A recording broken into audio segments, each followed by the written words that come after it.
நம்பிக்கை இல்லைன்னா இந்த உலகத்தில் நாம் நடமாடவே முடியாது. அவநம்பிக்கையோடு இருந்துக்கிட்டு இருந்தால் என்றைக்கும் அவஸ்தை தான். நாம் நம்புறது நடக்குதோ இல்லையோ அது வேறு விஷயம். ஆனால் எதையும் நம்பி தான் நாம் அடி வைக்க வேண்டியிருக்கு. வேறு ஒன்றும் வேணாம். ஒரு லாட்ரி சீட்டு வாங்குகிறோம், அது எங்கே நமக்கு விழப்போகுது அப்படிங்கிற அவநம்பிக்கையோடவா வாங்குகிறோம்? பரிசு நமக்கு தான் அப்படிங்கிற நம்பிக்கை உள்ளூர இருக்கிறதுனால தான் அதை வாங்குகிறோம். இருந்தாலும் முடிவு வேறு மாதிரி ஆகிடுது. அதுக்காக மனசு சோர்ந்து போகிறதில்ல. அடுத்த மாதமும் சீட்டு வாங்குகிறோம். இந்த நம்பிக்கை தான் மனித வாழ்க்கைக்கு ஆதாரம். ஒரு கடையில் போய் டீ சாப்பிட்றீங்க, அந்த டீ நல்ல டீ தானா, அதில் விஷம் கலந்துருக்குமா அப்படிங்கிற சந்தேகம் வந்துட்டுதுன்னு வச்சுங்க. அதுக்கப்புறம் அதை எப்படி நீங்கள் சாப்பிட முடியும்? நம்பி தான் சாப்பிட்ணும். ரயில் ஒழுங்காக போய் சேருங்கிற நம்பிக்கை இருக்கிறதுனால தான் அதில் ஏறி உட்காடுறோம். லெட்டர் ஒழுங்காக போய் சேருங்கிற நம்பிக்கை இருக்கிறதுனால தான் பெட்டியில் போடுறோம். சரி, நம்ம கதையெல்லாம் நம்மளோட இருக்கட்டும். மனித நம்பிக்கை எந்த அளவுக்கு உறுதியாகவும் அறிவுபூர்வமாகவும் இருக்கணுங்கிறதுக்கு அலெக்சாண்டர் வாழ்க்கையில் நடந்த ஒரு சம்பவத்தை உதாரணமாக சொல்லலாம். இந்த உலகத்தையே ஜெயிக்கணும்னு புறப்பட்டார் அலெக்சாண்டர். ஒரு கட்டத்தில் அவர் சிட்னஸ் நதி கரைக்கு சேர்ந்தார். அந்த சமயத்தில் அவருக்கு கடுமையான நோய் வந்துட்டுது. அவர் கூடவே வந்திருந்த கிரேக்க வைத்தியர்கள் என்னென்னமோ முயற்சியெல்லாம் பண்ணி பார்த்தாங்க. இருந்தாலும் அலெக்சாண்டருக்கு வந்திருக்கிறது என்ன நோய்ங்கிறத அவங்களால கண்டுபிடிக்க முடியல. ஏன்னா அந்த பகுதியில் உள்ளவங்களுக்கு மட்டுமே அதிகமாக வரக்கூடிய ஒரு வினோதமான நோயாக இருந்தது அது. ஆனால் அவர் இருக்கிற இடம் எதிரியோட இடம், பாரசீக மன்னனோட ஆளுகைக்கு உட்பட்ட இடம். என்ன பண்ணுறது அப்படின்னு எல்லாரும் யோசனை பண்ணாங்க. பாரசீக மன்னனோட அரண்மனையில் இருக்கிற வைத்தியர் வந்தால் இந்த நோயை குணப்படுத்தி விடுவார் அப்படின்னு சொன்னாங்க. இருந்தாலும் எதிரியோட நாட்டில் இருக்கிற வைத்தியரை கூப்பிட்டு எப்படி நம்பி வைத்தியம் பார்க்க சொல்கிறது அப்படின்னு சொல்லி எல்லோரும் தயங்கினாங்க. ஆனால் அலெக்சாண்டர் தயங்கலை. பரவாயில்ல, அழைச்சிட்டு வாங்கன்னு விட்டார். உடனே அவரை போய் அழைச்சிட்டு வந்துட்டாங்க. அவர் வந்தார். அலெக்சாண்டர் உடம்பை பரிசோதனை பண்ணி பார்த்தார். சரி, இதை குணப்படுத்தி விடலாம், பயப்பட வேண்டியதில்லை. ஆனால் இதுக்கு ஒரு மூலிகை ரசம் தயார் பண்ணி கொடுக்கணும். நான் போய் அதை தயார் பண்ணிவிட்டு 2 நாளில் திரும்பி வந்துடுறேன் அப்படின்னு சொல்லிவிட்டு போனார் அந்த வைத்தியர். அதே மாதிரி 2 நாளில் திரும்பி வந்தார் மூலிகை ரசத்தோட. இதுக்கு இடையில் அலெக்சாண்டரோட தளபதிகளில் ஒருத்தர் ரகசியமாக ஒரு எச்சரிக்கை கடிதம் கொடுத்து அனுப்பியிருக்கிறான். அதை வாங்கி என்ன விஷயம்னு பார்த்தார். இப்போ உங்ககிட்ட வந்திருக்கிற எதிரி நாட்டு வைத்தியரை நம்பாதீங்க, அவன் கொண்டுகிட்டு வந்திருக்கிற மூலிகை ரசத்தில் விஷம் கலந்துருக்குது அப்படின்னு அதில் எழுதியிருக்கு. அதை பார்த்தார் அலெக்சாண்டர். இருந்தாலும் கொஞ்சம் கூட அலட்டிக்கல. வைத்தியர் கொடுத்த மருந்தை வாங்கி கடகடன்னு குடிச்சுட்டு அதுக்கப்புறம் அந்த கடிதத்தில் இருந்த விஷயத்தை அந்த வைத்தியர்கிட்ட சொன்னார். வைத்தியர் திகைச்சு போயிட்டார். தன் மேலே அலெக்சாண்டர் வச்சிருக்கிற நம்பிக்கையை பார்த்து அவருக்கு ரொம்ப வியப்பு. வைத்தியர் உண்மையிலேயே நல்ல மருந்து தான் கொண்டுகிட்டு கொடுத்துருக்கிறார், அதில் விஷம்லாம் எதுவும் கலக்கலை. அதுக்கப்புறம் அலெக்சாண்டர் அந்த வைத்தியரை பார்த்து சொன்னாராம், நம்பிக்கைங்கிற அச்சாணியை ஆதாரமாக வச்சுக்கிட்டு தான் இந்த உலகம் சுற்றிக்கிட்டு இருக்குது. எனக்கு எதிரியாக இருந்தாலும் பாரசீக மன்னர் ரொம்ப பெரியவர். அப்பேற்பட்ட மன்னருடைய அரண்மனை வைத்தியர் தொழில் நேர்மை இல்லாதவராக இருக்க மாட்டார். அப்படி இருந்தால் அவரை அரண்மனை வைத்தியராக வச்சிருக்கவே மாட்டாங்க அப்படின்னு நம்பினேன். என்னுடைய நம்பிக்கை வீண் போகலை அப்படின்னாராம். இதுதான் மானுட நம்பிக்கைங்கிறது.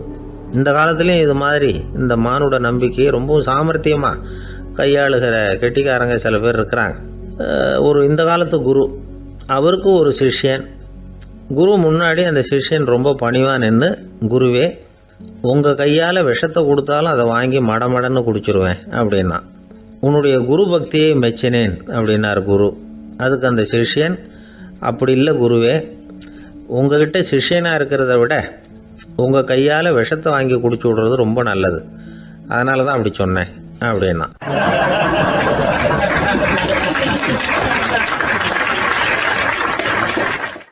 ரொம்ப நாளைக்கு முன்னாடி ஒரு நாள் கோவலன் நாடகம் நடந்தது. எங்கள் மதுரையில் நடந்தது. அதில் ஒரு முக்கியமான கட்டம். கண்ணகி கிட்ட சிலம்பை வாங்கிக்கிட்டு அதை விற்கிறதுக்காக மதுரை நகருக்கு புறப்படுறான் கோவலன். அந்த சமயத்தில் கண்ணகி பாடுற மாதிரி ஒரு நாடக பாடல் நாடக ஆசிரியர் எழுதினது. அது என்ன பாட்டுன்னா, மா பாவியோர் கூடி வாழும் மதுரைக்கு மன்னா போகாதீர் என்று அப்படின்னு ஆரம்பிக்கும் அந்த பாட்டு. இதுதான் அந்த பாட்டு. இதை கண்ணகி மேடையில் பாடின உடனே கூட்டத்தில் சலசலப்பு. நம்ம ஊர்லேயே நமக்கு முன்னாடியே நின்றுக்கிட்டு மா பாவியோர் கூடி வாழும் மதுரை அப்படின்னு சொல்கிறாங்களே, என்ன தைரியம். அப்படின்னு எல்லாம் குழப்பம் பண்ண ஆரம்பிச்சிட்டாங்க. மக்கள் சத்தம் போட ஆரம்பிச்சிட்டாங்க. எதிர்ப்பு குரல் அது பாட்டுக்கு வர வர அதிகமாக போட்டுது.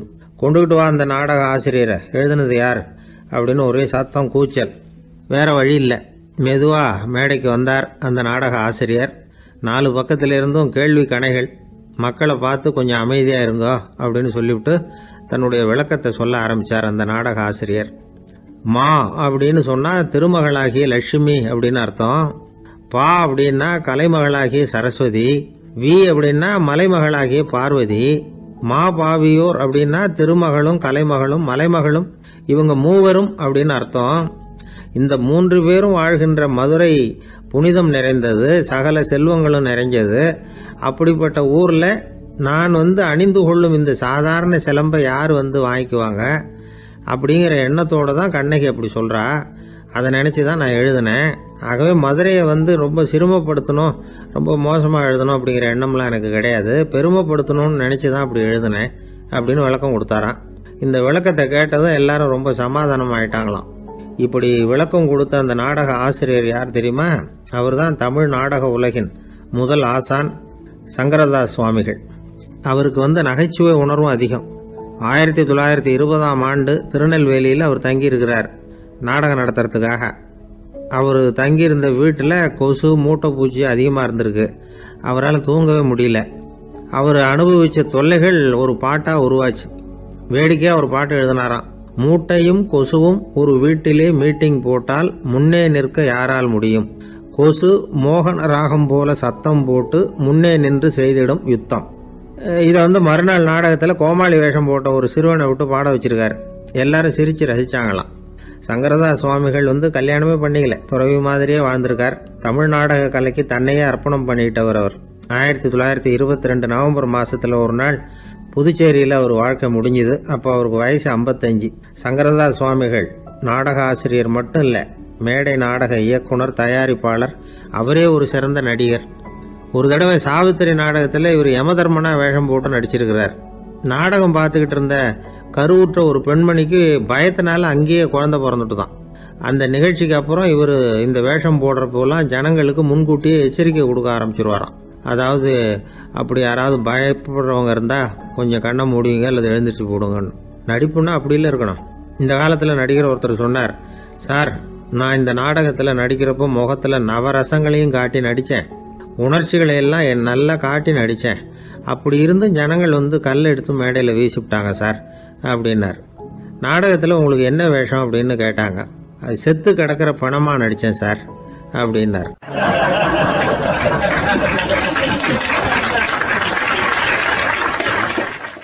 ஒரு குரு, இளம் சீடர்கள் எதிரில் உட்காந்துருக்கிறாங்க. குரு பாடம் நடத்திக்கிட்டு இருக்கிறார். சீடர்களுக்கு ஒரு ஆசை, அதாவது ஒரு முக்கியமான மந்திரத்தை நம்ம குருநாதர்கிட்ட இருந்து கற்றுக்கணும் அப்படிங்கிறது அவங்க ஆசை. அது என்ன மந்திரம்னா, இறந்தவரை உயிர்ப்பிக்கக்கூடிய புனித மந்திரம். அதாவது செத்தவங்களுக்கு மீண்டும் உயிர் உண்டாக்குகிற மந்திரம். குருவே தயவு பண்ணி அந்த மந்திரத்தை எங்களுக்கு உபதேசிக்கணும் அப்படின்னு கேட்டாங்க. அது ரொம்ப ஆபத்தானது, அது என்னத்துக்கு உங்களுக்கு வேண்டாமேன்னாராம் குரு. எங்களுடைய நம்பிக்கை உறுதிப்படுறதுக்காகத்தான் கேட்குறோம், வேற ஒன்றும் இல்லை அப்படின்னாங்களாம் சீடர்கள். பக்குவப்படாத அறிவுங்கிறது ரொம்ப ஆபத்தானது அப்படின்னாராம் குரு. இது சீடர்களுக்கு புரியல. அது எப்படிங்க பக்குவப்படாத அறிவு ஆபத்தானதுன்னு சொல்றீங்க, அப்படின்னா என்ன அப்படின்னு கேட்டிருக்காங்க சீடர்கள். குரு அதுக்கு விளக்கம் கொடுத்தாராம். அந்த மந்திரத்தை எப்போ பயன்படுத்தணுங்கிறது முக்கியம். அதை அறியக்கூடிய ஞானம் ஏற்படுகிற வரைக்கும் அதை தெரிஞ்சுக்காமல் இருக்கிறது தான் நல்லது, இல்லைன்னா ஆபத்துன்னாராம். ஆனால் அந்த சீடர்கள் அதை கேட்குற மாதிரி இல்லை, ரொம்ப பிடிவாதம் பண்ண ஆரம்பிச்சுட்டாங்க. சரி வாங்க சொல்கிறேன்னார் குரு. எல்லாரும் வந்தாங்க. அந்த புனித மந்திரத்தை அவங்களுக்கு ரகசியமாக உபதேசம் பண்ணார். உபதேசம் பண்ணிவிட்டு அவங்களுக்கு எச்சரிக்கையும் கொடுத்தார். இந்த மந்திரத்தை நல்லா ஆராய்ச்சி பார்த்ததுக்கு அப்புறம் தான் உச்சரிக்கணும், அவசரப்பட்டு எதுவும் செஞ்சிடக்கூடாது அப்படின்னு ஒரு தடவைக்கு பல தடவை எச்சரிக்கை கொடுத்தார். சரின்னு சொல்லிவிட்டு அவங்கெல்லாம் மந்திரத்தை கற்றுக்கிட்டு எழுந்திரிச்சு போயிட்டாங்க. ஒரு நாள் அந்த சீடர்கள் எல்லாம் மணற்பாங்கான இடத்துல அப்படியே நடந்து போயிட்டு இருக்கிறாங்க. ஒரு பாலைவன பகுதி மாதிரி ஒரு இடம். அங்கே ஒரு இடத்துல எலும்புகள் குவியலாக கிடந்தது. உடனே இந்த சீடர்கள் முன்ன பின்ன யோசிக்காம, தியானமும் பண்ணாம அந்த மந்திரத்தோட பயனை சோதிச்சு பார்க்கணும் அப்படின்னு நினச்சிக்கிட்டு அந்த மந்திரத்தை உச்சரிக்க ஆரம்பிச்சிட்டாங்க. அவ்வளவுதான். உடனே என்னாச்சு தெரியுமா? அந்த எலும்புகள் எல்லாம் ஓநாய்களாக மாறி அவங்கள துரத்த ஆரம்பிச்சுட்டுது. சீடர்கள் எல்லாம் தலைதெறிக்க ஓட ஆரம்பிச்சிட்டாங்க. ஓநாய்களும் விடலை, அவங்கள துரத்தி பிடிச்சி கடிச்சு கொதற ஆரம்பிச்சுட்டுது. அப்போதான் அந்த சீடர்களுக்கு குரு சொன்ன அறிவுரையோட அர்த்தம் புரிஞ்சுது. பக்குவப்படாத அறிவு ஆபத்தானது அப்படிங்கிறது. அதனால் இதிலேருந்து நாம் தெரிஞ்சுக்க வேண்டியது என்னென்னா, நாம் நம்ம அறிவை வளர்த்துக்கிட்டால் மட்டும் போதாது, அந்த அறிவை எப்போ எப்படி பயன்படுத்தணும் அப்படிங்கிற பக்குவமும் நமக்கு வரணும். அப்போ தான் வாழ்க்கை நல்லபடியாக அமையும். இல்லைன்னா இடைஞ்சல் தான். இந்த காலத்தில் சில சின்ன பிள்ளைங்களுக்கே அறிவு ரொம்ப பக்குவப்பட்டிருக்குங்கிறத உணர முடியுது. ஒரு சின்ன பையன் பள்ளிக்கூடத்தில் மார்க் லிஸ்ட் கொடுத்தாங்க, வாங்கிக்கிட்டு அவசரமாக வீட்டுக்கு ஓடினான். எதிரில் வந்த ஒருத்தர் கேட்டார், என்ன அவசரம், ஏன் இப்படி வேகமாக ஓடுறேன்னார். எங்கள் அம்மா கிட்ட அடி வாங்கணும், அதுக்காக தான் ஓடுறேன்னா. அடி வாங்கிறதுக்கா இவ்வளவு அவசரம்னார் அவர். அப்படி இல்லைங்க, நான் போகிறதுக்குள்ளே எங்கள் அப்பா வீட்டுக்கு வந்துட்டாருன்னா அவர்கிட்ட அடி வாங்க வேண்டியிருக்கும், அதை அவாய்ட் பண்ணுறதுக்காக இப்படி ஓடுறேன் அப்படின்னு நானா அந்த பையன்.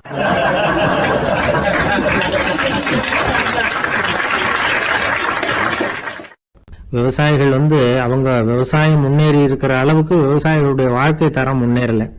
அந்த அளவுக்கு அவர்கள் நாட்டுக்காக உழைச்சிக்கிட்டு இருக்கிறாங்க.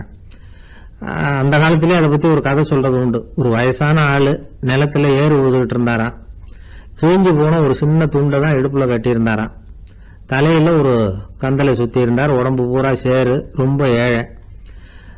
ஏறு ஓட்டிகிட்டு இருக்கிறவர் வேற எப்படி இருப்பார்? இருந்தாலும் அந்த ஆள் ரொம்ப ஜாலியாக பாட்டு பாடிக்கிட்டே ஏறு உழுதுகிட்டு இருந்தாராம். உடம்புல தான் அவர் ஏழையை தவிர மனசில் ஒரு ஏழையா தெரியல. அந்த சமயத்தில் அந்த நாட்டு ராஜா அந்த பக்கமாக குதிரை மேலே வந்தாராம். வேட்டைக்கு போயிட்டு பரிவாரங்களோடு திரும்பி வந்துகிட்டு இருக்கிறார். ரொம்ப செல்வ செழிப்புல இருக்கிற ராஜா அவர் இந்த வயசான விவசாயியை பார்த்துருக்கார். இந்த ஆள் ரொம்ப ஏழைங்கிறது அவர் பார்த்தாவே பளிச்சுன்னு தெரியுது. கட்டிக்கிறதுக்கு நல்ல துணி இல்லை, உடம்போ இழைச்சி போயிருக்குது, வயிறு முதுகுல போய் ஒட்டிக்கிட்டு இருக்கு, கண்ணு குழு விழுந்து போயிருக்குது. ஆனாலும் முகத்தை பார்த்தா சந்தோஷமா இருக்கிற மாதிரி இருக்கு. இவ்வளவு உற்சாகமா பாடிக்கிட்டு இருக்கிறாரே அப்படின்னு ஆச்சரியமா நினைச்சு பார்த்தார் அந்த ராஜா. சரி, அவர்கிட்ட கொஞ்சம் பேச்சு கொடுத்து பார்க்கலாம் அப்படின்னு முடிவு பண்ணார். ஐயா பெரியவரே, இப்படி கொஞ்சம் வர முடியுமான்னாராம். பொழுது போறதுக்குள்ள நான் இந்த வயல் பூரா உழவு ஓட்டி ஆகணும், அதனால பேசுறதுக்கு நேரம் இல்லை அப்படின்னாராம் அந்த பெரியவர். என்ன அவ்வளவு அவசரமா? மீதி இருந்தா நாளைக்கு உழுதக்கூடாதா? அது சரி, உனக்கு எத்தனை ஏக்கர் நிலம் இருக்கு அப்படின்னு விசாரிச்சிருக்கார் ராஜா. எனக்குன்னு சொந்தமா உள்ளங்கை அளவு கூட நிலம் கிடையாது. இது எங்க முதலாளியோட நிலம். இதை பூராவும் உழுது முடிச்சாதான் அவர் கூலி கொடுப்பார். நான் கூலிக்கு உழுதுகிட்டு இருக்கிறேன். உங்ககிட்ட பேசிக்கிட்டு இருந்தா அவருக்கு துரோகம் பண்ணது மாதிரி ஆயிடும் அப்படின்னாராம்.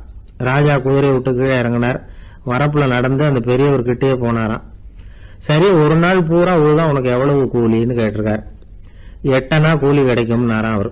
இது ரொம்ப காலத்துக்கு முன்னாடி நடந்த ஒரு சம்பவங்கிறதுனால அப்ப 8 அணா கூலிங்கிறது ரொம்ப பெருசு. இருந்தாலும் அதுவும் அந்த ராஜாவுக்கு பெரிய கூலியா தெரியல. இவ்வளவுதானா, இதை வச்சுக்கிட்டு நீ எப்படி காலம் தள்ளுற அப்படின்னாராம். ஒன்னும் கவலை இல்லை அப்படின்னாராம் அவரு. ராஜாவுக்கு ரொம்ப ஆச்சரியமா போச்சு.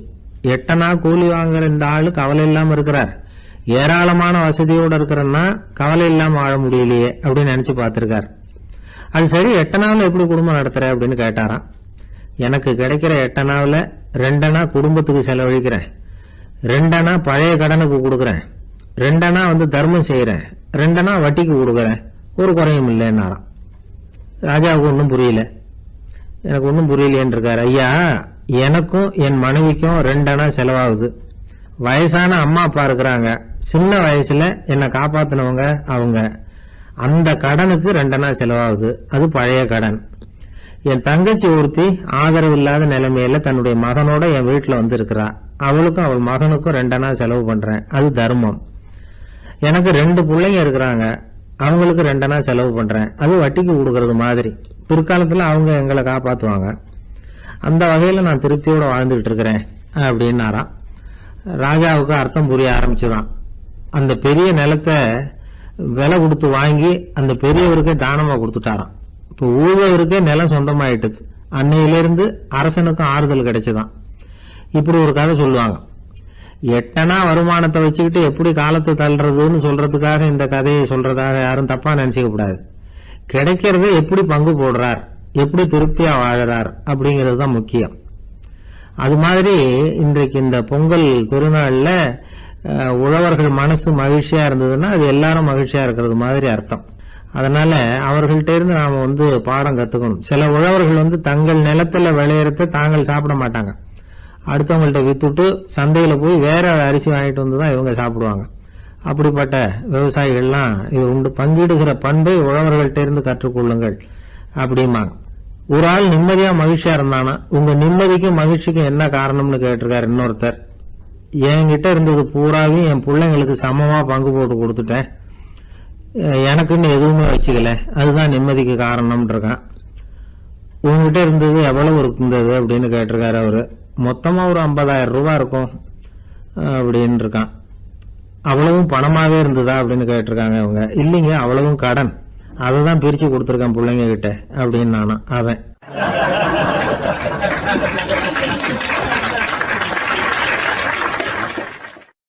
ஒரு ஜென் துறவி, அவருக்கு ரொம்ப வயசாயிட்டுது, கடைசி காலம்.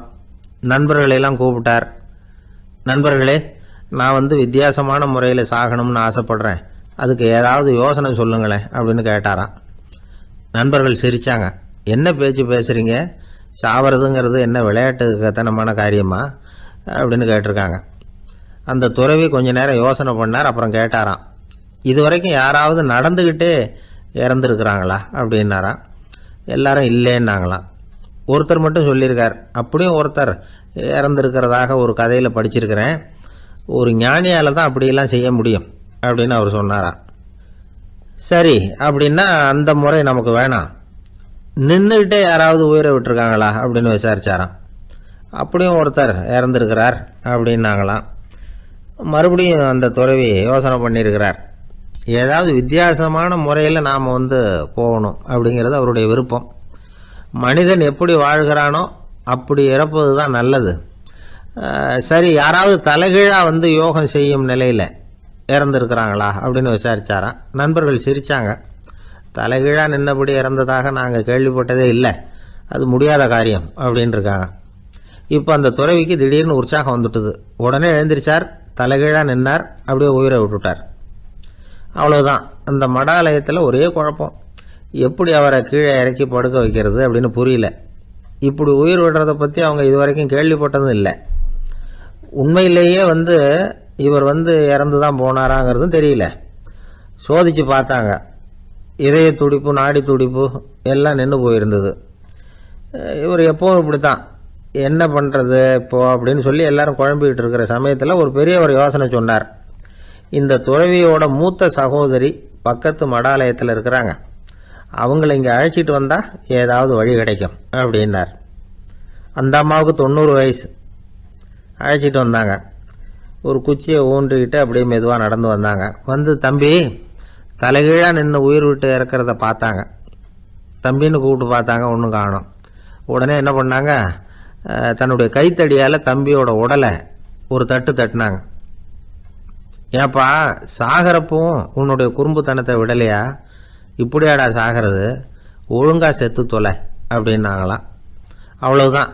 உடனே அந்த துறவி திரும்பி நேராக நின்னார். அக்கா, கோவப்படாத, நான் ஒழுங்காக சாகிறேன், எப்படி செத்தா என்ன, எல்லாம் எனக்கு ஒன்று தான் அப்படின்னு சொல்லிவிட்டு அப்படியே தரையில் படுத்து உயிரை விட்டாராம். அதுக்கப்புறம் அந்த அம்மா கோலை கையில் எடுத்துக்கிட்டு அப்படியே திரும்பி கூட பார்க்காம அவங்க பாட்டுக்கு போயிட்டாங்களாம். மரணத்தை ஒரு விளையாட்டாக ஆக்கிய அந்த துறவிக்கு வாழ்க்கையே ஒரு விளையாட்டாக தான் இருந்திருக்குது. எந்த நோக்கமும் இல்லாமல் செயல்படுறதுன்னா என்னங்கிறதும் அவருக்கு தெரிஞ்சிருக்குது. பயனை எதிர்பார்க்காம பணி செய்து வாழ்ந்து மறைந்த மகான் அவர். தம்முடைய தொழிலை விளையாட்டு போல செய்ய தெரிஞ்சவருக்கு வாழ்க்கையே ஒரு விளையாட்டாக மாறிடும்.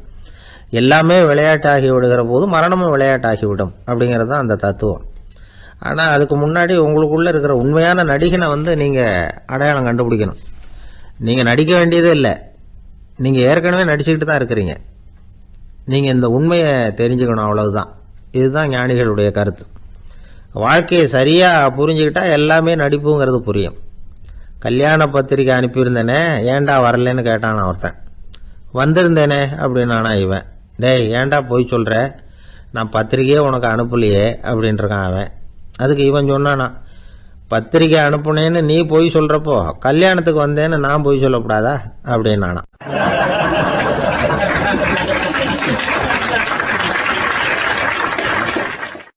ஆரம்ப காலத்தில் ஒரு குரு,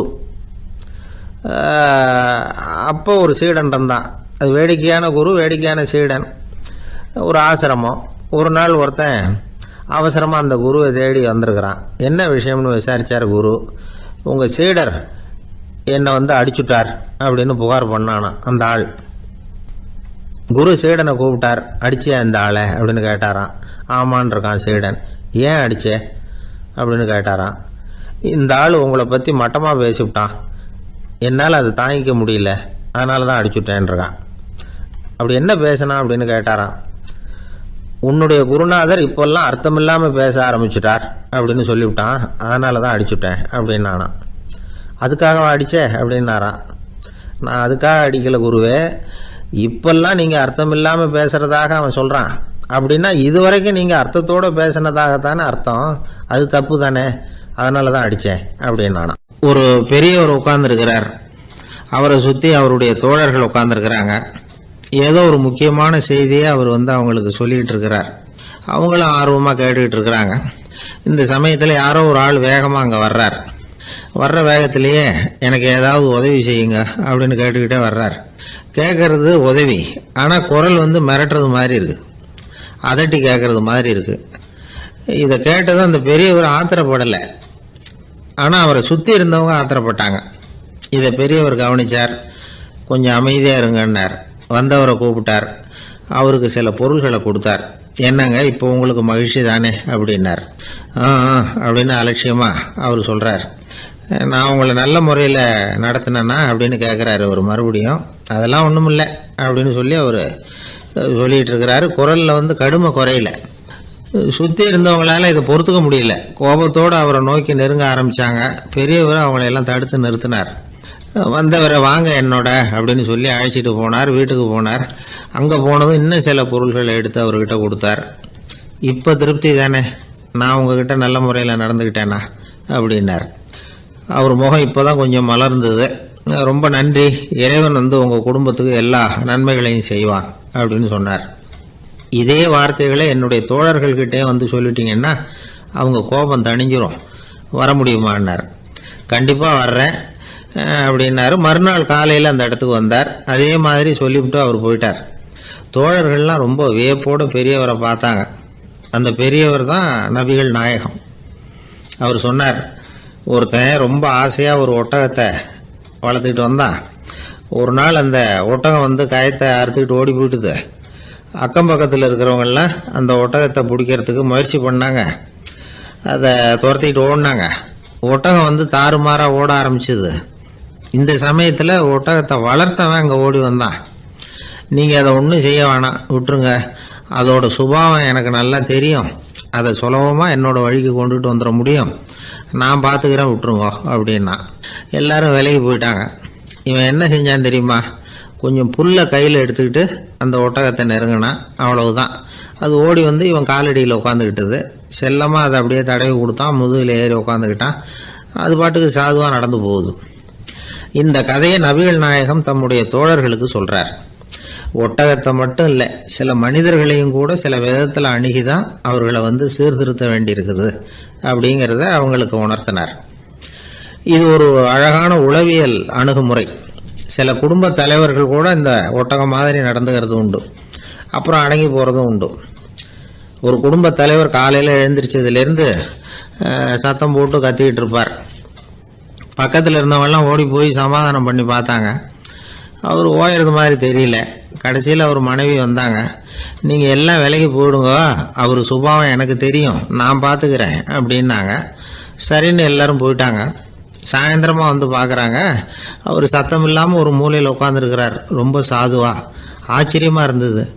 என்னம்மா பண்ணீங்கன்னு கேட்டாங்க.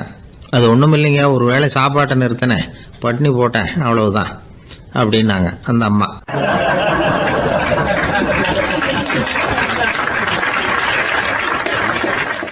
அளவுக்கு மிஞ்சினால் அமிர்தமும் நஞ்சு அப்படின்னு சொல்லுவாங்க. அது உண்மைதான். ஒருத்தருக்கு அளவுக்கு மீறிய புகழ் வந்துட்டுதுன்னு வச்சுங்க, அது கூட ஆபத்தாக போயிடுறது உண்டு. பழங்காலத்துல எல்லாம் கிரேக்க தேசத்தில் ஒரு பழக்கம் உண்டாம். அதாவது யாராவது ஒருத்தரை நாடு கடத்தணும்னா அதுக்கு ஒரு வழி உண்டு. அதாவது ஒருத்தரை நாடு கடத்தணும்னு மக்கள் விரும்புகிறாங்கன்னு வச்சுங்களேன், அவர் பேரை ஒரு மண்பாண்ட ஓட்டுச்சில்லில் எழுதி அதை ஒரு குறிப்பிட்ட பொது இடத்துல போட்டுற வேண்டியது, அவ்வளவுதான். இது மாதிரி பல பேர் போட்டுக்கிட்டே இருப்பாங்க, எல்லாம் அப்படியே குவிஞ்சு போயிடும். அந்த ஓட்டாஞ்சில்லு குவியலில் யாருடைய பேர் அதிகமாக இருக்குதோ அந்த நபரை ஒரு 10 ஆண்டுகள் நாடு கடத்தி விடுவாங்க. இது அந்த ஊர் வழக்கமாக. ஒரு நாள் அந்த குவியலுக்கு பக்கத்தில் ஒரு ஆள் நின்றுக்கிட்டு இருக்கிறான். அவன் கையில் ஒரு ஓட்டாஞ்சில்லு வச்சிருக்கிறான். அதில் யாரோட பேரையோ எழுதணும், எழுதி அந்த இடத்துல போடணுங்கிறது அவன் ஆசை. ஆனால் அவன் படிக்காதவன், அதனால் எழுத தெரியல. யாராவது அந்த வழியாக வர்றாங்களான்னு பார்த்துக்கிட்டே நின்றுக்கிட்டு இருந்தான். ஒரு பெரியவர் வந்துக்கிட்டு இருந்தார். அவர்கிட்ட ஓடினான். கையில் இருந்த மண்பாண்ட சில்லை கொடுத்தான். ஐயா, இதில் ஒரு பேர் எழுதி கொடுங்களேன்னா அந்த பெரியவர் அதை வாங்கி கையில் வச்சுக்கிட்டு, என்ன பேர் எழுதணும் சொல்லு அப்படின்னா. இவன் சொன்னான், அரிஸ்டைடிஸ் அப்படின்னு எழுதுங்க அப்படின்னா. இதை கேட்டதும் அந்த பெரியவருக்கு அதிர்ச்சி. ஏன்னா அவர் தான் அரிஸ்டைடிஸ், தத்துவ மேதை அரிஸ்டைடிஸ் அவர். இருந்தாலும் நான் தான் அதுங்கிறத காட்டிக்காம அந்த ஆளுகிட்ட கேட்டார். அது சரிப்பா, அரிஸ்டைடிஸ்ங்கிற பேரை எழுத சொல்ற, அவர் உனக்கு என்ன கெடுதல் பண்ணார், அவர் பேரை இதில் எழுத சொல்றியே அப்படின்னு கேட்டிருக்கார். அதுக்கு இவன் சொன்னானா, அவர் எனக்கு எந்த கெடுதலும் பண்ணலை, அவரை நான் பார்த்தது கூட இல்லை அப்படின்ட்டுருக்கான். அப்புறம் எதுக்காக அவரை நாடு கடத்தணும்னு நீ ஆசைப்படுற அப்படின்னு கேட்டிருக்கார்.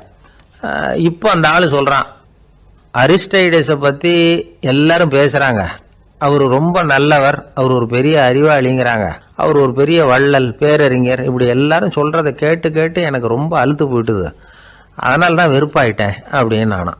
இதிலேருந்து என்ன தெரியுது, நாம் நல்லவனாக இருக்கிறதுல ஒன்றும் இடைஞ்சல் இல்லை. ஆனால் நம்மளை நல்லவன் நல்லவன் எல்லாரும் சொல்ல ஆரம்பிச்சிட்டாங்கன்னு வச்சுக்கோங்க, அப்போ இடைஞ்சல் ஆரம்பம்னு அர்த்தம். எதுவுமே அளவுக்கு மிஞ்சி போகாமல் பார்த்துக்க வேண்டியது ரொம்ப அவசியம். அளவுக்கு அதிகமாக ஆசைப்படாதவங்களில் ஆப்ரஹாம் லிங்கனும் ஒருத்தரான். அவர் ஒரு தடவை தன்னுடைய நண்பர்கள்கிட்ட பேசிக்கிட்டு இருந்தாராம். ஒருத்தர் கேட்டிருக்கார், ஒரு மனுஷனுக்கு கால்கள் எவ்வளோ உயரம் இருக்கணும் அப்படின்னு கேட்டாராம். இதுக்கு ஆப்ரஹாம் லிங்கன் சொன்னாராம், அது என்ன, இடுப்புல இருந்து தரையை தொடுற அளவுக்கு உயரம் இருந்தா போதும் அப்படின்னாராம்.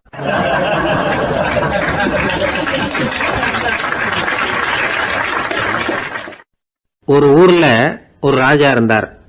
அவர் அடிக்கடி காட்டுக்கு வேட்டையாட போவார். சில நண்பர்களையும் கூட அழைச்சிக்கிட்டு போவார். காட்டுக்கு போனதும் ஆளுக்கு ஒரு பக்கமா போய் வேட்டையாடுவாங்க. சாயந்தரமா திரும்பி வருவாங்க. மறுநாள் அரண்மனையில் உட்காந்து ஒவ்வொருத்தரும் அவங்க அனுபவங்களை எல்லாம் சொல்லிக்குவாங்க.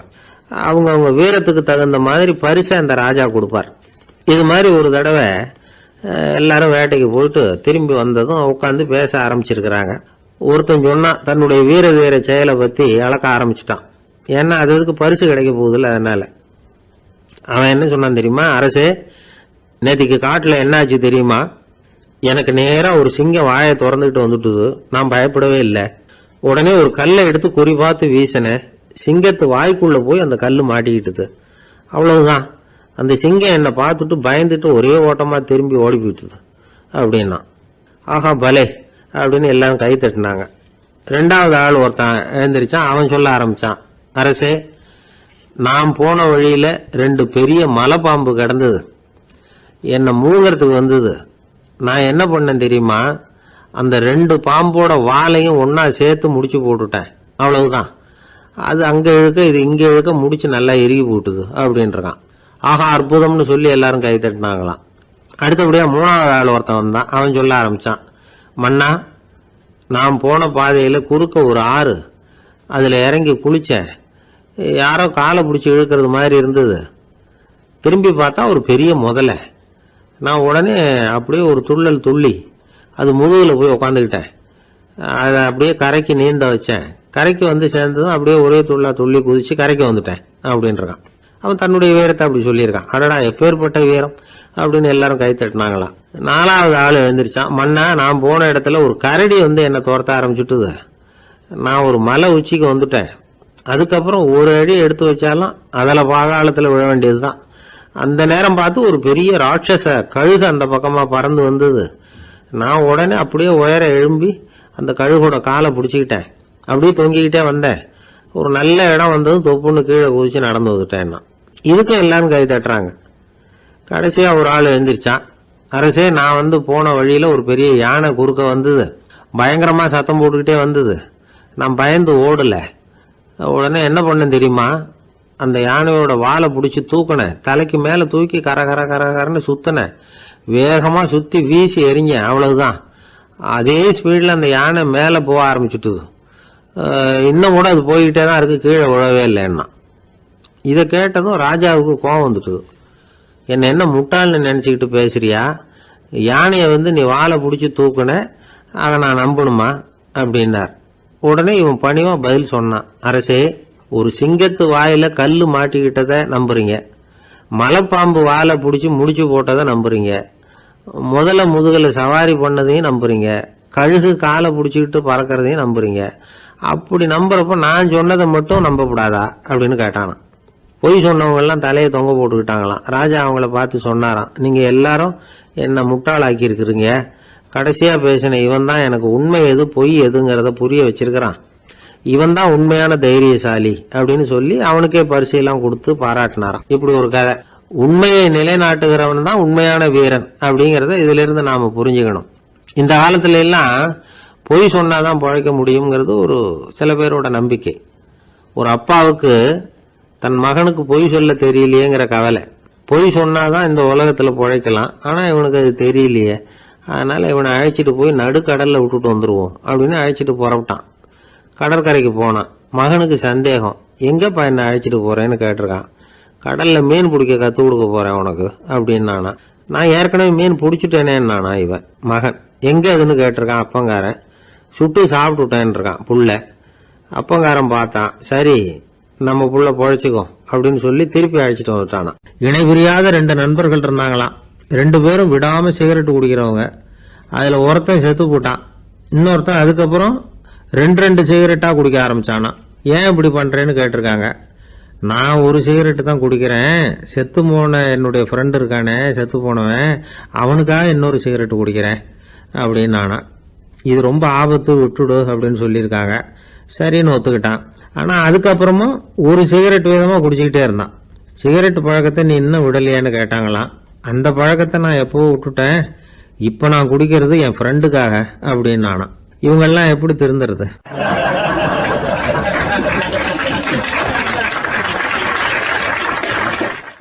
ஒரே ஒரு ஊரில் ஒரு ராஜா இருந்தார். அவர் பேரில் மக்களுக்கு ரொம்ப மரியாதை.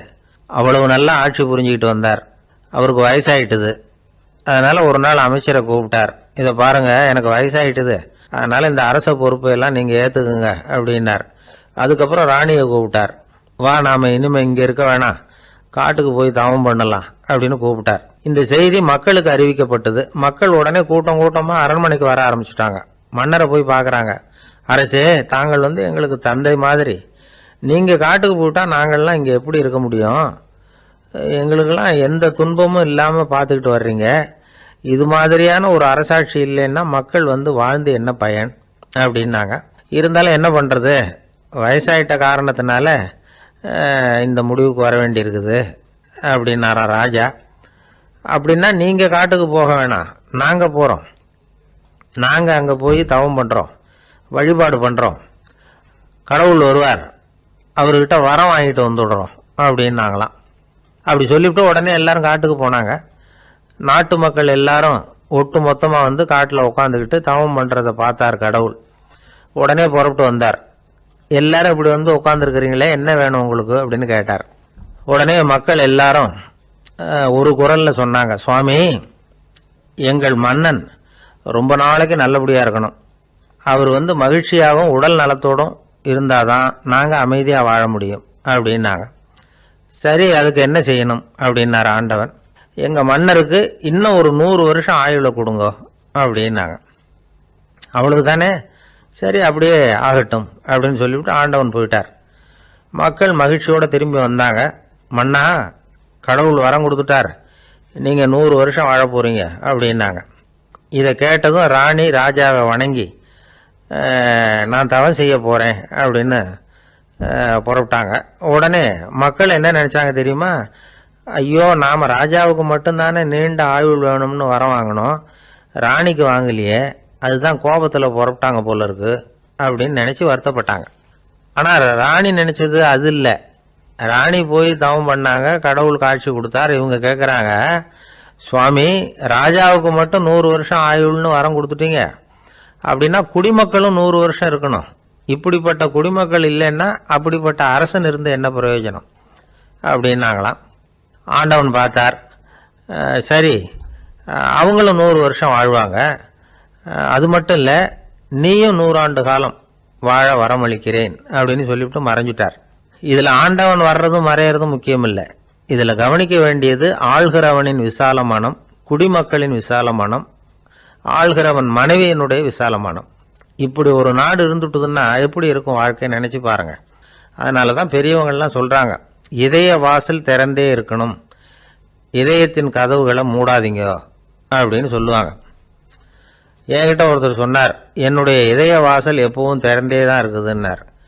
எதனால் அப்படி சொல்கிறீங்க அப்படின்னு கேட்டோம். டாக்டரே சொல்லிவிட்டார், என்னுடைய இதயத்தில் ஒரு ஓட்டை இருக்குது அப்படின்னு, வால்வு சரியில்லையா அப்படிங்கிறார்.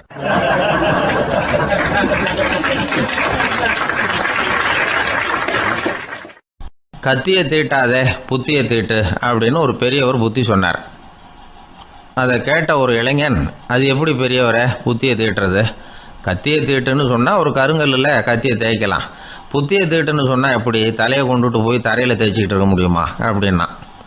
அந்த பெரியவர் உடனே புரிஞ்சுக்கிட்டார், இந்த இளைஞனுக்கு புத்தி கூர்மை கம்மி அப்படிங்கிறத புரிஞ்சுக்கிட்டார். அது சரி, அறிவுக்கும் புத்திசாலித்தனத்துக்கும் என்ன வித்தியாசம்? இது ஒரு முக்கியமான கேள்வி. அறிவுன்னா என்ன, புத்திசாலித்தனம்னா என்ன? இதே கேள்வியை சாக்ரட்டிஸ் கிட்ட அவருடைய சீடன் ஒருத்தன் கேட்டானான். ஐயா, அறிவுக்கும் புத்திசாலித்தனத்துக்கும் என்னங்க வித்தியாசம் அப்படின்னு கேட்டிருக்கான். சாக்ரட்டிஸ் நிமிர்ந்து பார்த்துருக்கிறார் அந்த சீடனை. அதுக்கப்புறம் சொன்னாராம், நான் சொல்கிறேன் உன்னுடைய கேள்விக்கு பதில், ஆனால் அதுக்கு முன்னாடி நீ ஒரு காரியம் பண்ணணும்னாரான். என்னங்க செய்யணும் சொல்லுங்கன்றிருக்கான். அதோ பாரு, ஒரு பெரியவர் உட்காந்துருக்கிறாரு, அவர்கிட்ட போ, இங்கேருந்து பக்கத்தில் இருக்கிற அந்த கிராமத்துக்கு போய் சேர எவ்வளவு நேரம் ஆகும் அப்படின்னு கேட்டுட்டு வா அப்படி சொன்னார் சாக்ரட்டிஸ். சரின்னு சொல்லிவிட்டு இவன் போனான். அந்த பெரியவர் முன்னாடி போய் நின்னான். ஏங்க பெரியவரை, இங்கேருந்து அதோ தெரியுத அந்த கிராமத்துக்கு போய் சேர்றதுக்கு எவ்வளவு நேரம் ஆகும் அப்படின்னு கேட்டான். பெரியவர் நிமிர்ந்து பார்த்தார், ஆனால் பதில் எதுவும் சொல்லலை. இவன் மறுபடியும் ஒரு தடவை அதே கேள்வியை அவர்கிட்ட கேட்டான். என்னங்க, நான் கேட்குறது உங்கள் காதில் விழுதா? அந்த கிராமத்துக்கு போய் சேர்றதுக்கு எவ்வளோ நேரம் ஆகும் அப்படின்னு சொல்லி மறுபடியும் கேட்டான். அப்பவும் அவர் பதில் சொல்லலை.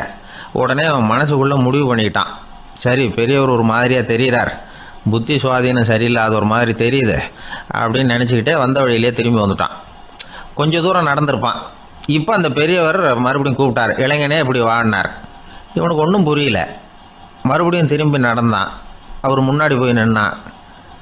பெரியவர் சொன்னார், தம்பி, இங்கேருந்து அந்த கிராமத்துக்கு போய் சேர்றதுக்கு 5 நிமிஷம் ஆகும் அப்படின்னார். இப்போது அந்த இளைஞன் அந்த முதியவரை ஒரு மாதிரியாக பார்க்க ஆரம்பித்தான். அதுக்கப்புறம் கொஞ்சம் யோசித்தான். பிறகு அவர்கிட்டே கேட்டுட்டான், ஏங்க பெரியவரை, இதே பதிலை அப்போவே என்கிட்ட சொல்லியிருக்கலாமே, என்னை திரும்பி போன்னு சொல்லிவிட்டு பாதி தூரம் போனதுக்கப்புறம் மறுபடியும் கூப்பிட்டு அதுக்கப்புறம் இப்படி சொல்கிறீங்களே, இது நியாயமா அப்படின்னா. பெரியவர் சிரித்தார். அதுக்கப்புறம் சொன்னார், ஏன்பா நீ எவ்வளவு வேகமாக நடக்கிறேங்கிறத பார்க்காம நீ கிராமத்துக்கு போய் சேர வேண்டிய நேரத்தை எப்படி என்னால் சொல்ல முடியும்?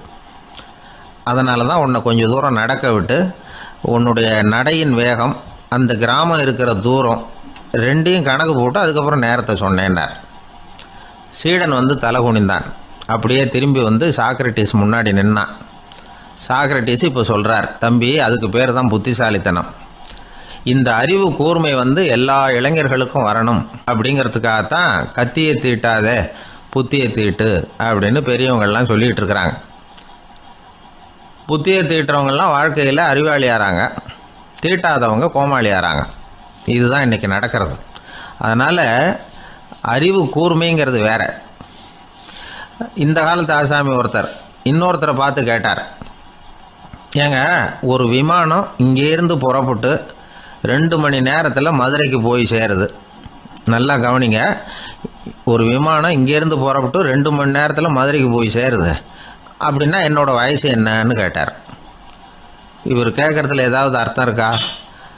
அதாவது இங்கேருந்து போகிறப்பட்டு 2 மணி நேரம் ஆகுது மதுரைக்கு போகிறதுக்கு. அப்படின்னா என் வயசு என்னன்னு கேட்குறாரே. இதை கேட்ட உடனே அவர் பதில் சொன்னார். அப்படின்னா உங்களோட வயசு 20 அப்படின்னார். எப்படிங்க அவ்வளவு கரெக்டாக சொன்னீங்க அப்படின்னு கேட்டார். வேறு ஒன்றும் இல்லை, எங்கள் பக்கத்து வீட்டில் ஒரு முழு பைத்தியம் இருக்குது, அதோட வயசு 40. அப்படின்னா உன் வயசு 20 தான் இருக்கணும் அப்படின்னார். அரை பைத்தியம்னு முடிவு பண்ணிக்கிட்டார். அதனால் வாழ்க்கையில் அறிவு கூர்மைங்கிறது ரொம்ப அவசியம். அந்த புத்திசாலித்தனம் இருக்கிறவங்க வாழ்க்கையில் வெற்றி பெறுவது நிச்சயம். வாழ்க்கையில் ரொம்பவும் அடிபட்டு அல்லல் போட்டுக்கிட்டு இருக்கிற ஒருத்தர் வந்தார். மனசு ரொம்பவும் நொந்து போய் பேசினார். இந்த உலகத்தில் மனுஷனாக பிறந்ததை விட மாடாக பிறந்திருக்கலாம் சார் அப்படின்னார். திடீர்னு வந்து என்கிட்ட இப்படி சொன்னால் அதுக்கு நான் என்னங்க பண்ண முடியும் அப்படின்னேன். உங்ககிட்ட வரணும்னு தோணுச்சு, அதனால் வந்தேன் அப்படின்னார். சரிங்க, இப்படி ஒரு யோசனை வந்ததுக்கு என்ன காரணம் அப்படின்னு சொல்லி அவர்கிட்ட கேட்டேன்.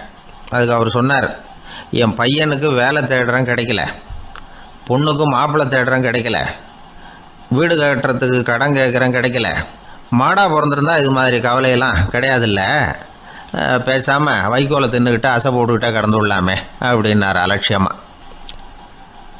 அதுக்கப்புறம் தான் அவர் சொன்ன கருத்தை நானும் கொஞ்சம் அசை போட ஆரம்பித்தேன் மனசுக்குள்ளே. இப்போது இயற்கையை பொறுத்த வரைக்கும் அது நாம் எல்லாரும் மகிழ்ச்சியாக வாழணும் அப்படின்னு தான் விரும்புது.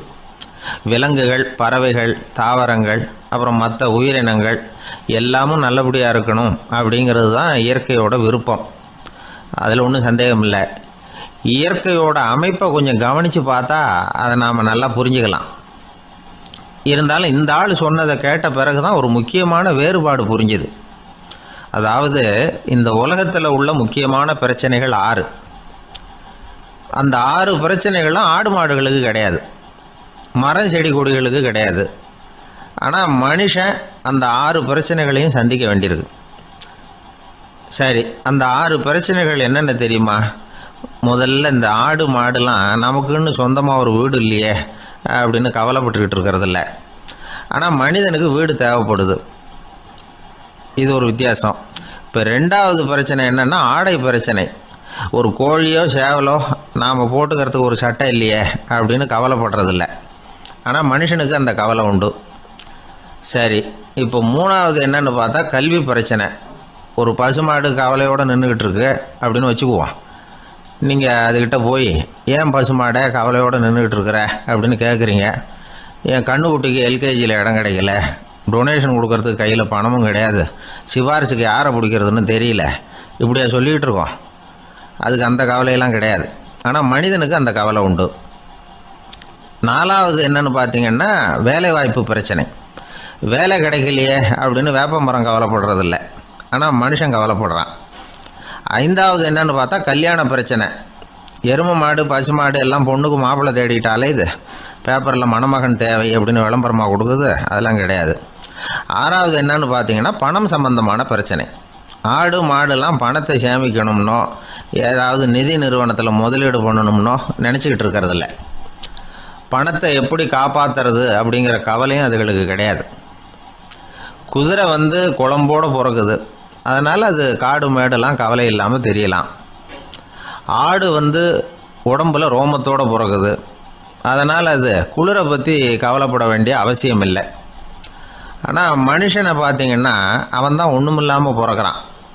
ஏன் இந்த பாகுபாடு அப்படின்னு கேட்டால் இதை பற்றி கொஞ்சம் சிந்தித்து பார்க்கணும். அதாவது இந்த சந்தேகத்தை ஒரு பெரியவர்கிட்டையும் கேட்டேன். அவர் சொன்னார் இதுக்கு பதில். அவர் இதே கேள்வியை இயற்கை கிட்ட கேட்டாராம். இயற்கை பதில் சொல்லிச்சான். வேறு யாருக்கும் கொடுக்காத ஒரு வலுவான கருவியை, ஒரு பவர்ஃபுல் வெப்பன் மனுஷனுக்கு கொடுத்துருக்குறேன்னு, அந்த கருவியை உபயோகப்படுத்தி அந்த 6 பிரச்சனையை மட்டும் இல்லை 6 கோடி பிரச்சனைகள் இருந்தாலும் அதையெல்லாம் சமாளிக்கலாம். அது கருவி என்ன தெரியுமா? அதுதான் 6வது அறிவு. அதை உபயோகப்படுத்தினா காலுக்கு செருப்பு தயார் பண்ணிக்கலாம், குளிருக்கு போர்வை தயார் பண்ணிக்கலாம், என்ன வேணும்னாலும் செய்யலாம் அப்படின்னு இயற்கை பதில் சொல்லிச்சான். அதனால் நாம் செய்ய வேண்டியது என்னென்னா இயற்கையை முதல்ல சரியாக புரிஞ்சுக்கணும். இயற்கையின் படைப்பையே நாம் சரியாக புரிஞ்சுக்கிறது இல்லையா, அதுதான் வேதனை. இந்த கதையை கேளுங்க. இப்போ நகரத்திலேருந்து ஒரு ஆள் கிராமத்துக்கு வந்தான். அங்கே ஒரு சிறுவன் மாடு மேய்ச்சிக்கிட்டு இருந்தான். நகரத்து ஆள் சொன்ன எவ்வளவு அழகான பசு. அது சரி, இதுக்கெல்லாம் ஏன் கொம்பு இல்லைன்னா? இதுக்கு அந்த பையன் பதில் சொன்னான். பசுமாட்டுக்கு கொம்பு இல்லாததுக்கு பல காரணங்கள் உண்டு. கண்ணுக்குட்டியாக இருந்தால் கொம்பு இருக்காது. பசு வளர்ந்து பெருசானதுக்கு அப்புறம் தான் கொம்பு முளைக்கும், இது ஒரு காரணம். சில சமயம் வளர்கிற கொம்பு எடுத்து விடுறது உண்டு, அது ஒரு காரணம். ஆனால் இதுக்கு ஏன் கொம்பு இல்லைன்னு கேட்குறீங்க? அதுக்கு என்ன காரணம்னா, இது பசு இல்லை, குதிரை அப்படின்னானா.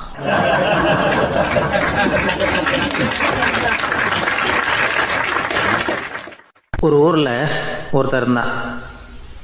ஏதோ ஒரு சின்ன அலுவலகத்தில் வேலை பார்த்துக்கிட்டு இருந்தான். ரொம்ப ஏழை. வர்ற கொஞ்சம் வருமானத்தை வச்சு வாழ்க்கையை ஓட்டிகிட்டு இருந்தான். ஒரு நாள் தெரு வழியாக அவன் நடந்து வந்துக்கிட்டு இருக்கிறான். தெருவில் ஒரு காசு கிடந்தது. அதை பார்த்துட்டான். அது குனிஞ்சு எடுத்தான். அது ஒரு பழங்கால காசு. அந்த காசு நடுவில் ஒரு துளை இருந்தது. அதாவது துளையிட்ட நாணயம். பழங்காலத்தில் புழக்கத்தில் இருந்த ஒரு நாணயம் அது. துளையிட்ட நாணயம் கிடச்சிதுன்னா ரொம்ப நல்லது, அது அதிர்ஷ்டம் அப்படின்னு ஒரு நம்பிக்கை உண்டு. இவன் கையில் அது கிடைச்சதும் ரொம்ப சந்தோஷப்பட்டான். இனிமேல் என்னுடைய கஷ்டம்லாம் தீரப்போகுது, அதிர்ஷ்டம் என்னை தேடி வரும், நான் பணக்காரன் ஆகிடுவேன் அப்படின்னு சொல்லிட்டு அந்த காசை தன்னுடைய கோட்டு பையில் பத்திரமா போட்டு வச்சுக்கிட்டான். அடிக்கடி அதை தொட்டு பார்த்துக்கிறது உண்டு, வெளியில் எடுக்க மாட்டான். இப்படியே கொஞ்ச காலம் ஆச்சு. அதுக்கப்புறம் என்னாச்சு தெரியுமா? நிஜமாகவே அதிர்ஷ்டம் அவனை தேடி வர ஆரம்பிச்சுட்டுது. செல்வம் வந்து குவிஞ்சுது. பணம், பதவி, புகழ் எல்லாம் வந்து சேர்ந்தது.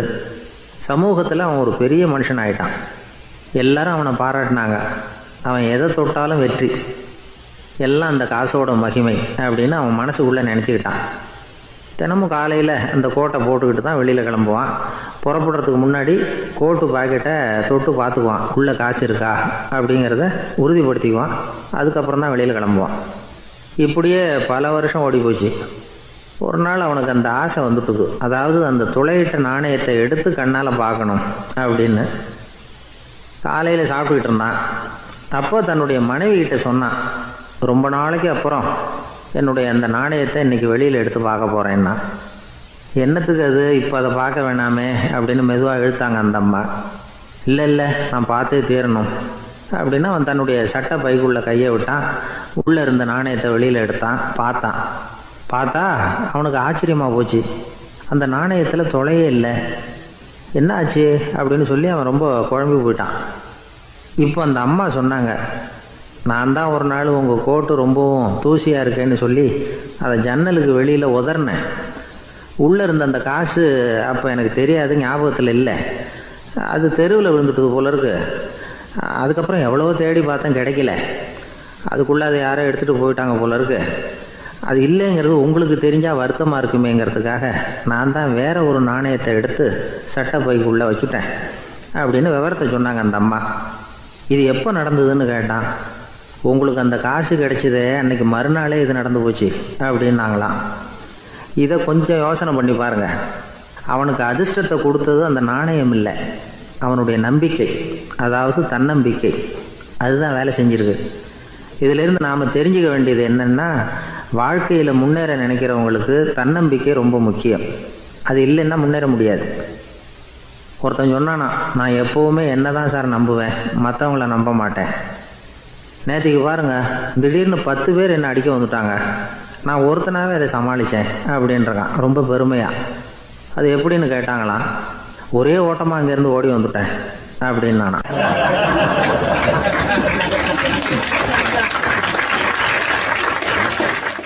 ஒரு பள்ளிக்கூடம் வகுப்பு நடந்துக்கிட்டு இருக்கு. ஆசிரியர் பாடம் நடத்திக்கிட்டு இருக்கிறார்.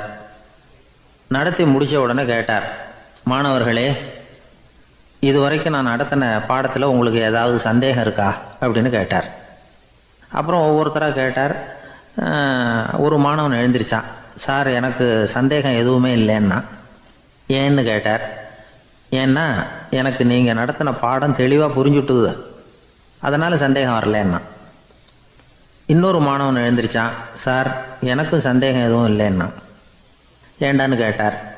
ஏன்னா எனக்கு நீங்கள் நடத்தின பாடம் எதுவுமே புரியல, அதனால் சந்தேகம் வரல அப்படின்னா. இந்த இடத்துல நாம் கொஞ்சம் சிந்திச்சு பார்க்கணும். இந்த உலகத்தில் எல்லாம் புரிஞ்ச ஒருத்தனுக்கும் சந்தேகம் வராது, எதுவுமே புரியாத ஒருத்தனுக்கும் சந்தேகம் வராது. அறகுறையாக புரிஞ்சுக்கிட்டவன் இருக்கான் பாருங்க, அவனுக்கு தான் அடிக்கடி சந்தேகம் வரும். ஆக மாணவர்களை இந்த 3 வகையாக பிரிக்கலாம். அதே மாதிரி தான் மனிதர்களையும் 3 வகையாக பிரிக்கிறாங்க ஆன்மீகவாதிகள். ஒரு ஆன்மீக பெரியவர் என்ன சொல்கிறார் தெரியுமா? இந்த உலகத்தில் 3 வகையான மனிதர்கள் இருக்கிறாங்களாம். முதல் வகை எப்படி தெரியுமா? இவங்களுக்கு எதையும் தெரிஞ்சுக்கணுங்கிற அவசியமே கிடையாது. ஏன்னா அவங்களுக்கு எல்லாமும் தெரியும். இவங்க ஞானத்தின் முழு வடிவாக இருக்கிற காரணத்தினால அவங்களுக்கு எந்த சந்தேகமும் இல்லை, எந்த கேள்விகளும் கிடையாது. இந்த நிலையில் இருக்கிறவன் கிருஷ்ணன். எல்லாத்துக்கும் விட தெரிஞ்சுக்கிட்ட நிலையில் அவன் விடையாக மாறிவிட்டான் அப்படின்னு சொல்லுவாங்க. 2வது நிலையில் இருக்கிறவன் அர்ஜுனன். இவனுக்கு எப்போ பார்த்தாலும் கேள்விதான், சந்தேகம்தான். பதில் சொல்ல சொல்ல அவனுக்கு இருக்கிற சந்தேகமும் அதிகமாகிக்கிட்டே இருக்கும், குறையவே குறையாது. அர்ஜுனன் மாதிரி உள்ளவங்க எப்பவும் கேள்வி கேட்டுக்கிட்டே இருப்பாங்க. ஒரு கேள்விக்கு விடை கிடைச்சுட்டுன்னு வைங்க, உடனே இன்னொரு கேள்வி அவங்ககிட்ட இருந்து வரும். கிருஷ்ணனுடைய நிலை எப்படின்னா அது கேள்விகளே அற்ற ஒரு நிலை. அர்ஜுனனுடைய நிலை எப்படின்னா அது கேள்விகளை தவிர வேறு எதுவும் அற்ற ஒரு நிலை. இவங்களை தவிர இன்னொரு ஆள் இருக்கிறான், அவனுக்கும் கேள்விகள் அற்ற ஒரு நிலை தான். அவன் யாருன்னா துரியோதனன். இவனுக்கு தெரிஞ்சுக்கணுங்கிற எண்ணமே சுத்தமாக கிடையாது. ஆவலே இல்லைங்கிறதுனால அதை புரிஞ்சுக்கணுங்கிற அவசியமும் இல்லை. அதனால் அவனுக்கு கேள்விகள் அற்ற ஒரு நிலையில் அவன் இருந்துக்கிட்டு இருக்கிறான். எல்லா பதிலும் தெரிந்து கொண்ட நிலையில் கிருஷ்ணனும் கேள்விகள் அற்ற நிலையில் இருக்கிறான். தெரிஞ்சுக்கணுங்கிற ஆவலே இல்லாத துரியோதனனும் கேள்விகள் அற்ற நிலையிலே இருக்கிறான். இப்படியும் இல்லாமல் அப்படியும் இல்லாமல் 2ம் கெட்டான் நிலையில் இருக்கிறானே, அவன் தான் அர்ஜுனன். அதனால் பெரியவங்கள்லாம் என்ன சொல்கிறாங்கன்னா, இந்த உலகத்தில் அர்ஜுனன்களாக இருக்கிறவங்க ஒன்று துரியோதனனாக மாறிடணும், இல்லைன்னா கிருஷ்ணனாக மாறிடணும். இதை தவிர வேறு வாய்ப்பு இல்லை. துரியோதனன் மாதிரி உள்ளது விலங்கு நிலை, கிருஷ்ணன் மாதிரி உள்ளது தெய்வ நிலை. அர்ஜுனன் விலங்காவும் ஆக முடியல, தெய்வமாகவும் ஆக முடியல. இப்படி 2ம் கெட்டானா இருக்கிற வரைக்கும் இந்த கேள்விகளும் பிரச்சனைகளும் இருந்துக்கிட்டே தான் இருக்கும். இதுதான் பெரியவர்கள் சொல்லுகிற அனுபவ உண்மை. ஒரு ஆசிரியர் ரொம்பவும் விரிவாக விளக்கமாக பாடம் நடத்தின பிறகு, மாணவர்களே ஏதாவது சந்தேகம் இருந்தால் கேளுங்கன்னாராம். ஒரு மாணவன் எழுந்திரிச்சான். சார் எனக்கு ஒரு சந்தேகம்னா. என்னன்னு கேட்டார். இது வரைக்கும் என்ன பாடம் சார் நடத்துனீங்க அப்படின்னா அந்த பையன்.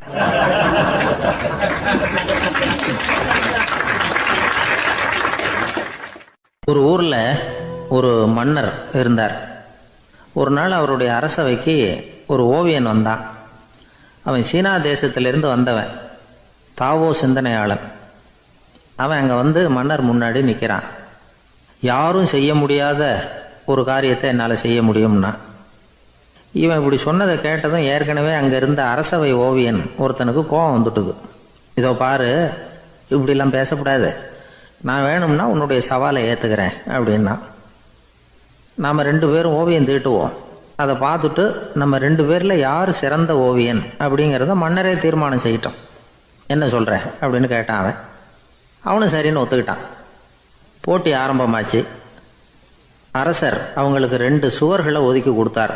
6 மாத காலம் அவகாசம் கொடுத்தார். 2 ஓவியர்களும் அவங்கவங்க வேலையை ஆரம்பித்தாங்க. இரவு பகலாக வேலை செய்ய ஆரம்பிச்சுட்டாங்க. 6 மாதம் முடிஞ்சது. அரசர் பார்த்தார். முதல்ல தன்னுடைய அரசவை ஓவியர் தீட்டியிருந்த ஓவியத்தை பார்த்தார். ரொம்ப பிரமாதமாக இருந்தது, பாராட்டினார். இதோ பாரு, உன்னுடைய ஓவியம் அற்புதமாக இருக்குது, உயிரோட்டம் உள்ளதாக இருக்குது, கலையின் உச்சமே இதுதான், இதை விட சிறந்த ஒரு ஓவியத்தை வேற யாராலையும் படைக்க முடியாது அப்படின்னார். அதுக்கப்புறம் அந்த சீன ஓவியன்கிட்ட போனார். எங்கே உன்னுடைய ஓவியம்னு கேட்டார். திரைச்சீலையை விலக்கி விட்டு பாருங்கன்னா. மன்னர் அந்த திரைச்சீலையை விளக்குனார். உள்ளே ஓவியம் இருக்க வேண்டிய இடம் கண்ணாடி மாதிரி தெரிஞ்சுது. அவன் அந்த 6 மாத காலமாக அந்த சுவரை தேய்ச்சி தேய்ச்சி கண்ணாடி மாதிரி ஆக்கி வச்சிருக்கிறான். அதுக்கு நேராக எதிர் சுவரில் அரசவை ஓவியன் தீட்டின ஓவியம் இருக்குது. அது எதிரில் இருந்த இந்த கண்ணாடியில் பட்டு பிரதிபலிக்குது. மன்னர் யோசனை பண்ண ஆரம்பித்தார். அப்புறம் அந்த சீன ஓவியனை பார்த்து கேட்டார்.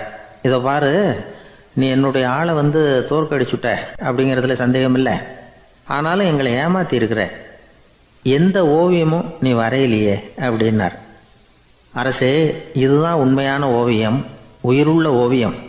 இது மனோபாவங்களை பிரதிபலிக்கும், மாறுகின்ற காலங்களை அப்படியே காட்டும் அப்படின்னா அந்த சீன ஓவியன். கையால் வரைகிற ஓவியங்களில் சலனம் இல்லை. கண்ணாடி அப்படி கிடையாது. சக்தியின் ஓட்டம் அதில் எப்பவும் இருந்துக்கிட்டே இருக்கும். கண்ணாடி மட்டுமே ஜீவன் உள்ள ஓவியமாக இருக்க முடியுங்கிறத அந்த சீன ஓவியன் தெரிஞ்சு வச்சுருந்தான். ஏன்னா அவன் ஒரு தாவோ சிந்தனையாளன். ஒவ்வொரு குழந்தையும் இந்த கண்ணாடியோடு தான் பிறக்குது. ஆனால் நாம் என்ன செய்கிறோம்னா ஓவியங்களை கண்ணாடி மீது பதிப்பிச்சு விட்றோம். கண்ணாடி நம்மளை பிரதிபலிக்குது. நம்முடைய அழகோ அவலட்சணமோ கண்ணாடியை பாதிக்கிறது இல்லை. ஏன்னா அதுக்கு மனம் கிடையாது. கடந்து போன வினாடியை பற்றி அது சிந்திக்கிறது இல்லை. அடுத்த கணத்தை பற்றின எதிர்பார்ப்பும் அதுக்கிட்ட கிடையாது. அதுதான் பற்றற்ற நிலை. மனிதனுக்கு தேவைப்படுறது அதுதான். கண்ணாடிக்கிட்டே இருந்து நாம் கற்றுக்கொள்ள வேண்டிய பாடம் இது. வாழ்க்கையில் மனிதர்களை நேசிக்கலாம், உலகின் அழகையெல்லாம் பிரதிபலிக்கலாம், ஆனால் எதையும் பற்றி கொண்டு விடக்கூடாது அப்படிங்கிறது பெரியவர்கள் அறிவுரை. துயரம்ங்கிறது பற்றுக்களின் சாயை. கண்ணாடி முன்னாடி நிற்கிறப்போவெல்லாம் நமக்கு இந்த ஞாபகம் வரணுமா. ஒரு குடும்பத் தலைவர் ஒரு நாள் காலையில் விடிஞ்சு எழுந்திரிச்சதும் சத்தம் போட்டார். யார் இந்த கருங்குரங்கு படத்தை என் ரூமில் கொண்டாந்து மாட்டி வச்சது அப்படின்னு கத்தினார். சமையல் கட்டிலிருந்து மனைவி பதில் சொன்னாங்க. தூக்க கலக்கத்தில் உளராதுங்க, நல்லா பாருங்க, அது படம் கிடையாது, முகம் பார்க்குற கண்ணாடி அப்படின்னாங்க.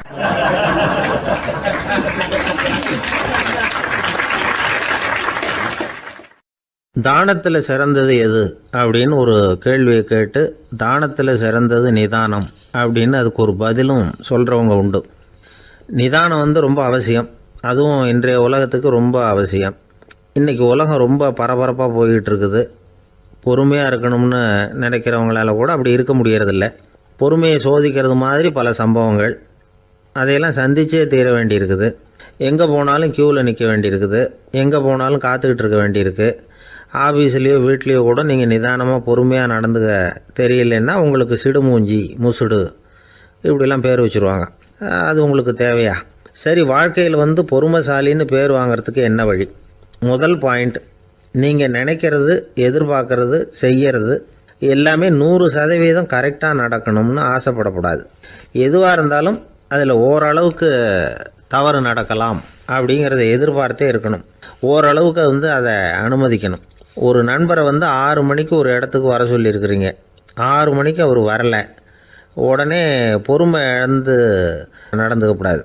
ஒரு 10 நிமிஷம் டிலே ஆகலாம். ஒரு வர்ற வழியில் பஸ்ஸு கூட ஏதாவது டிராஃபிக்கில் மாட்டியிருக்கலாம். அதெல்லாம் எதிர்பார்த்தே கொஞ்சம் காத்திருக்கிறதுல ஒன்றும் தப்பு இல்லை. சில சமயம் டிலே ஆகிறது கூட நல்லதாக முடியும்.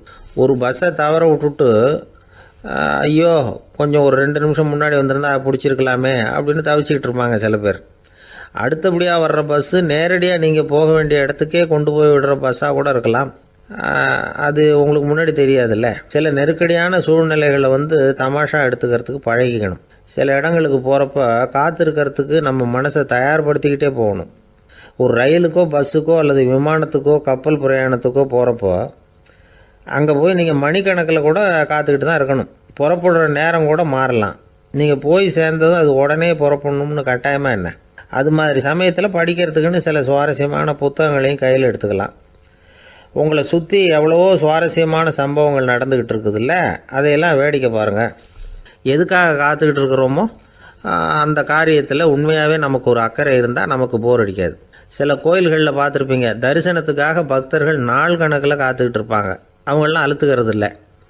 ஆண்டவனை தரிசிக்கணுங்கிற உண்மையான அக்கறை இருக்கிறதுனால அவங்களுக்கு போர் அடிக்கிறது இல்லை.